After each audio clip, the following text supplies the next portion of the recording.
प्रकृति जो हर सांस, हर बूंद, हर जीवन देती है, लेकिन इंसान कभी-कभी अपनी ही धरती के खिलाफ खड़ा नजर आता है।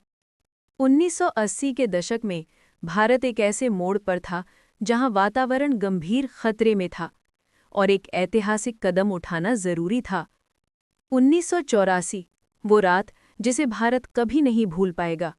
दुनिया की सबसे बड़ी औद्योगिक दुर्घटनाओं में से एक, भोपाल गैस त्रासदी। हजारों मौतें, अनगिनत लोग प्रभावित। इस हादसे ने देश को झकझोर कर रख दिया। लोगों ने सवाल उठाए, क्या हमारे पास पर्यावरण बचाने के लिए मजबूत कानून हैं? सरकार समझ चुकी थी, अब देर नहीं की जा सकती।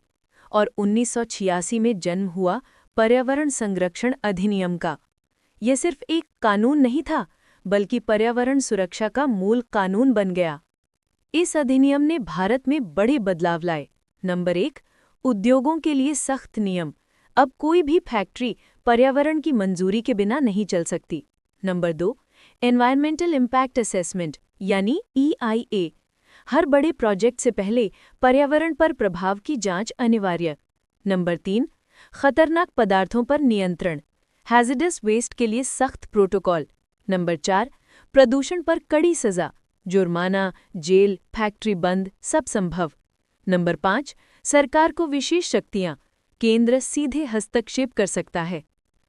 उत्तराखंड का छोटा सा गांव धूपगढ़, जहां लोग प्रकृति के सहारे जीते थे, लेकिन एक रसायन फैक्ट्री खुली और कुछ ही महीनों में नदी काली पड़ने लगी, लोग बीमार पड़ने लगे। तभी सामने आई एक स्कूल टीचर अदिति।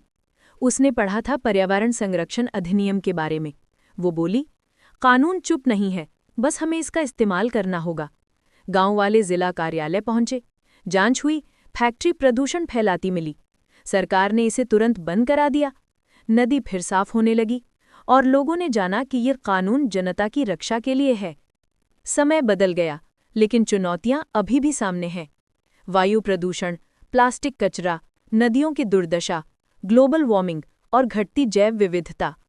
पर्यावरण संरक्षण अधिनियम एक ढांचा देता है, लेकिन लड़ाई आज भी जारी है।